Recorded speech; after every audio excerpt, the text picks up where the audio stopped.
Baiklah, selamat siang kepada saudara-saudara sekalian.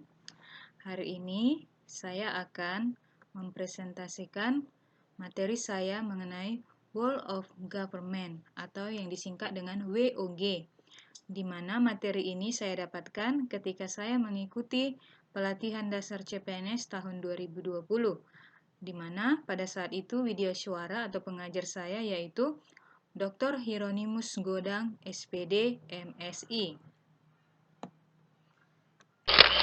Namun, sebelum kita kembali ke materi pembelajaran WOG, terlebih dahulu saya akan memperkenalkan diri saya. Nama saya adalah Frisian Pangaribuan SPDK. Saya adalah peserta Latsar CPNS 2020 Angkatan 106. Saya seorang guru. Saya bekerja di unit kerja SDN 018456 Tanjung Harapan, Kecamatan Air Putih, Kabupaten Batubara. Nah, sekarang kita akan masuk ke dalam pengertian whole of government. Whole of government adalah sebuah pendekatan penyelenggaraan pemerintahan yang menyatukan upaya-upaya kolaboratif pemerintahan dari keseluruhan sektor dalam ruang lingkup koordinasi yang lebih luas guna mencapai tujuan-tujuan pembangunan kebijakan, manajemen program, dan pelayanan publik. Mengapa whole of government? Faktor mengapa harus whole of government itu dipengaruhi oleh beberapa faktor. Faktor yang pertama adalah faktor eksternal. Adanya dorongan publik dalam mewujudkan integrasi, kebijakan, program pembangunan dan pelayanan, sehingga penyelenggaraan pemerintahan yang lebih baik dapat tercipta. Di sini sangat dibutuhkan teknologi informasi untuk mendorong pentingnya WOG dalam menyatukan institusi pemerintah sebagai penyelenggara dan layanan publik. Faktor yang kedua adalah faktor internal. Di dalam faktor internal ini terdapat fenomena kepentingan kapasitas sektoral sebagai akibat dari adanya nuansa kompetisi antar sektor dalam pembangunan. Satu sektor bisa menjadi superior terhadap sektor lain, atau masing-masing sektor dapat tumbuh namun tidak dapat berjalan beriringan, melainkan justru kontraproduktif. Faktor yang ketiga adalah keberagaman latar belakang, nilai, budaya, dan adat istiadat. Pemerintah sebagai institusi formal memiliki kewajiban untuk mendorong tumbuhnya nilai-nilai perekat kebangsaan yang akan menjamin bersatunya elemen-elemen kebangsaan dalam satu frame NKRI. Di sini kita tidak boleh membeda-bedakan agama, suku, dan ras, serta budaya.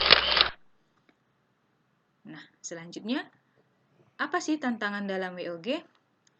Tantangan dalam WOG itu adalah 3, yaitu kapasitas institusi, nilai dan budaya organisasi, dan kepemimpinan. Yang pertama, kita masuki kapasitas institusi. Kapasitas SDM dan institusi-institusi yang terlibat dalam WOG tidaklah sama. Perbedaan kapasitas ini bisa menjadi kendala serius ketika pendekatan WOG. Misalnya, mendorong terjadinya merger atau akuisisi kelembagaan, di mana terjadi penggabungan SDM dengan kualifikasi yang berbeda. Yang kedua, nilai dan budaya organisasi. Seperti halnya dengan kapasitas dan institusi, nilai dan budaya organisasi pun menjadi kendala, manakala terjadi upaya kolaborasi sampai dengan penyatuan kelembagaan. Yang ketiga adalah kepemimpinan. Kepemimpinan menjadi salah satu kunci penting dalam pelaksanaan WOG.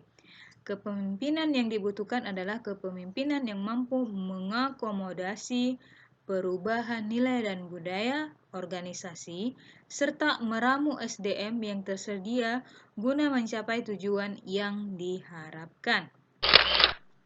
Nah, selanjutnya kita masuk ke dalam praktek WOG dalam pelayanan publik.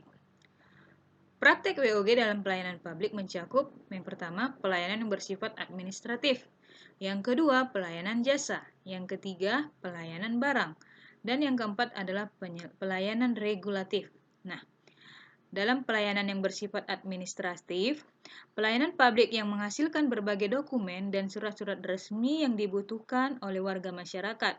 Dokumen dan surat-surat resmi yang dihasilkan dapat berupa KTP, status kewarganegaraan, status usaha, surat kepemilikan, atau penguasaan atas barang. Adapun SIUP, izin trayek dan usaha, akte, sertifikat tanah, dan lain sebagainya. Praktek WOG dalam jenis pelayanan administratif dapat dilihat dalam praktek-praktek penyatuan penyelenggaraan izin dalam satu pintu seperti PTSP atau kantor Samsat. Yang kedua adalah pelayanan jasa. Pelayanan yang menghasilkan berbagai bentuk jasa yang dibutuhkan oleh masyarakat seperti pendidikan, kesehatan, ketenagakerjaan, perhubungan, dan lain sebagainya. Kemudian pelayanan barang.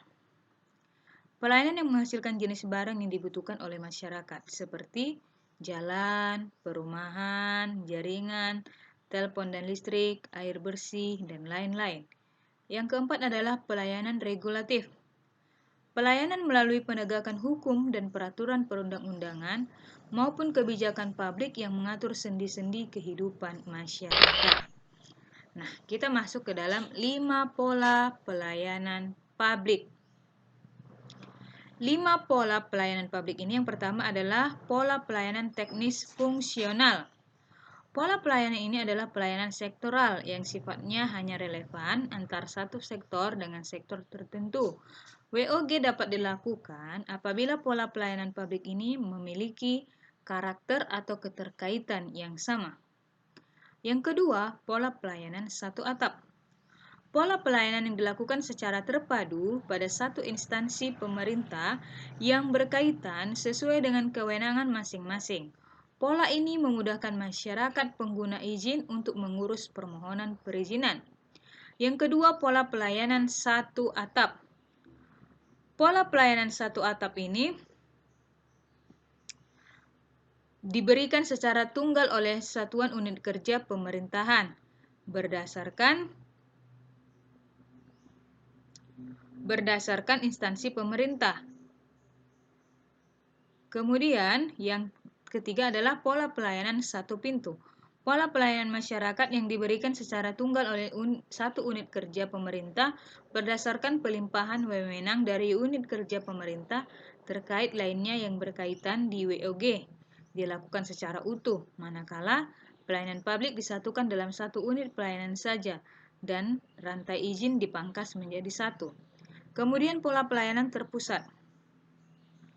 Pola pelayanan terpusat adalah pola pelayanan masyarakat yang dilakukan oleh suatu instansi pemerintah yang bertindak sebagai koordinator terhadap pelayanan instansi pemerintah lainnya yang terkait dengan bidang pelayanan masyarakat yang bersangkutan.